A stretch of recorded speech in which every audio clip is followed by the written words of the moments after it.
Mga kapuso, ani ang angay atangan sa inyong gisunod nga mga istorya sa GMA Talibabad karong gabi. Masayra ni Maria Clara gikan kang mang-ado nga sila si Clay ug Ibarra manag-agaw.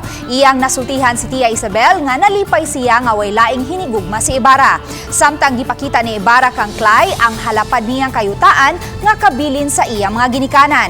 Naabdan sila sa uwan. Nadakin si Clay ug nawad-an og panimuot maong gisakwat siya ni Ibarra. Sa pikas bahin, miabot ang sakristan mayor nga si Renato sa balay ni Sisa o gisultian kini nga patrabahoona ni Padre Salve sila si Basilio ug Crispin. Wa mosugod si Sisa apan gipasalig ni Basilio nga iyang atimanon si Crispin kun mubalik na sila pagtrabaho sa simbahan. Samtang sa Startup PH, aron pasuyaon si Danny ni voluntaryo si Ina nga mamahimong CEO sa TSC Boys apan si Danny gihapon ang gipili sa grupo. Aron masiguro nga magpabilin sa kompetisyon si Danny, gipugos ni Tristan ang iyang kaugalingon aron maoy mag-mentor kanila. Unya masayran sa TSC Boys nga wa kagraduar sa kurso si Danny ug ilang gidudahan ang iyang kredibilidad.